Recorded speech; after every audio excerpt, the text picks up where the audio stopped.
హైదరాబాద్ లో హైడ్రా దూకుడు కొనసాగుతుంది. ఇప్పటికే చాలా వరకు అక్రమ నిర్మాణాలను కూల్చిన హైడ్రా తాజాగా మరోసారి పంజా విసిరింది. మొన్నటి వరకు వర్షాల నేపథ్యంలో సైలెంట్ అయిపోయిన హైడ్రా జూలు విదిలించింది. బోరుబండలోని సున్నపు చెరువులో అక్రమణలకు గురైన 43 ఎకరాల స్థలంలో నిర్మాణాలను నేలమట్టం చేసింది. సున్నం చెరువు 43 ఎకరాల కబ్జాకు గురైందన్న స్థానికుల ఫిర్యాదు మేరకు హైడ్రా యాక్షన్ తీసుకుంది. ఇదే కాస్త ఉద్రిక్తతకు దారితీసింది. ఎలాంటి నోటీసులు ఇవ్వకుండా కూల్చివేతలు చేపడుతున్నారంటూ స్థానికులు కొందరు ఎదురు తిరిగారు. హైడ్రా అధికారుల పనితీరును నిరసిస్తూ కిరోసిన్ పోసుకుని హడావిడి చేశారు. భవనం యాజమానులు నాగేందర్, రాధా కూల్చివేతలను అడ్డుకునే ప్రయత్నం చేశారు.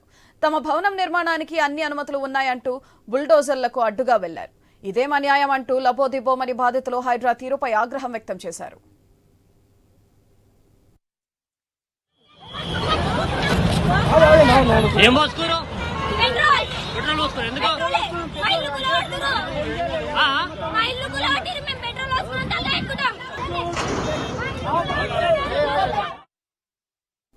ఈ ఉద్రిక్తతలో ఒకవైపు ఇలా కొనసాగుతున్నప్పుడే బాచుపల్లి బోరంపేట చెరువు పరిధిలో నిర్మించిన ఆక్రమణలను కూడా హైడ్రా అధికారులు నేలమట్టం చేశారు. దుండిగల్ మున్సిపల్ పరిధిలో మల్లంపేట కత్వా చెరువు FTL స్థలంలో పెద్ద ఎత్తున అక్రమ నిర్మాణాలు కూల్చింది. అక్కడ కూడా ఎవరూ నిద్రలేవక ముందే అక్కడికి చేరుకుని భారీ బందోబస్తుతో కూల్చివేశారు.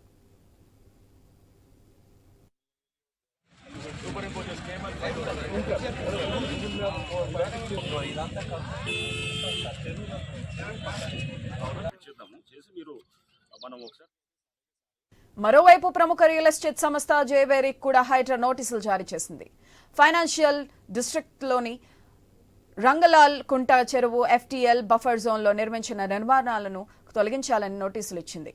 నానక్రామ్గూడ సర్వే నంబర్ 105, 106లో 5 ఎకరాలు 3 గంటలుగా ఉన్న రంగలాల్ కుంట చెరువులోని నిర్మాణాలను తొలగించాలని మురళీమోహన్ కు హైడ్రా నోటీసులు ఇచ్చింది. ఈ నోటీసులపై జైబేరి అధినేత మురళీమోహన్ స్పందించారు. తాను 33 ఏళ్లుగా రియల్ ఎస్టేట్ రంగంలో ఉన్నానని ఎప్పుడూ ఎలాంటి అవకతవకలకు పాల్పడలేదని చెప్పుకొచ్చారు. తనకు 15 రోజుల సమయం ఇచ్చారని, ఆక్రమణలను తామే తొలగిస్తామని హైడ్రాకు చెప్పామన్నారు.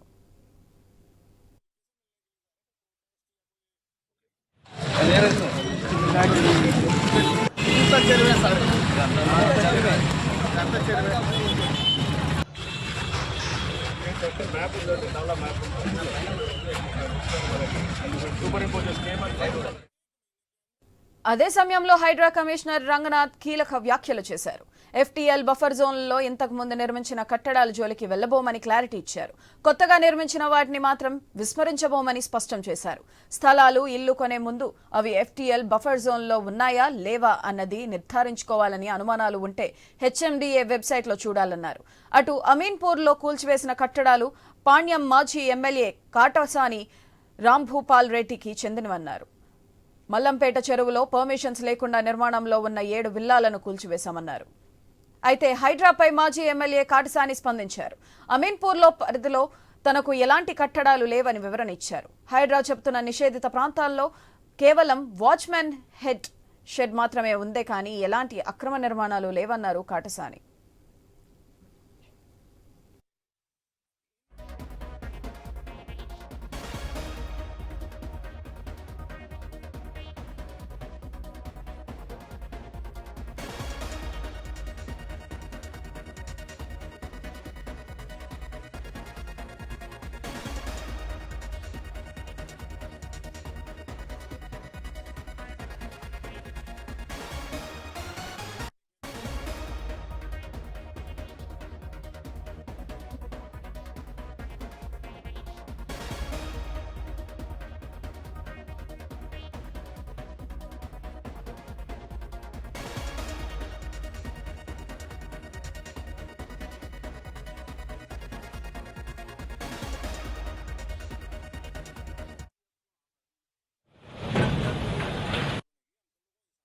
ఈ రోజు ఉదయం నుంచి రాంభూపాల్ రెడ్డి పెద్ద బిల్డింగ్లు చూపించి అవన్నీ కూల్స్తున్నారు. రాంభూపాల్ రెడ్డి అక్రమ కట్టడాన్ని నేను వాళ్ళని ఒకటే విజ్ఞప్తి చేస్తాను, అక్కడ మీడియా వాళ్ళు పోయిన వాళ్ళు కానీ ఆఫీసర్లందరినీ కూడా, రాంభూపాల్ రెడ్డికి ఆ బిల్డింగులకి ఏం సంబంధం? మా సైట్లో ఒక వాచ్మెన్ రూము తప్ప ఏమున్నాయని కూడా ఎవరు వచ్చి చూసుకున్నా కూడా మాకు అభ్యంతరం లేదు. మీరు విలేకరులందరూ ఒకరోజు చెప్తే కావాలంటే తోలుకుపోయి చూపించేస్తాం, లేకుంటే హైదరాబాద్ అక్కడ ఉండే ఎటువంటి అభ్యంతరం లేదు. కానీ సంబంధం లేని మాత్రం మేము వైఎస్ఆర్సీపీలో ఉన్నాము అని పని కట్టుకొని మాత్రం ఇట్లా బ్యాడ్ ప్రాపగండ చేయడం మాత్రం మంచిది కాదు. వాళ్ళని కోరేది ఒకటే, రైట్, కొద్ది నిజాలు ఉంటే రాసినా పర్వాలేదు. ఈరోజు ఉదయం నుంచి రాంభూపాల్ రెడ్డి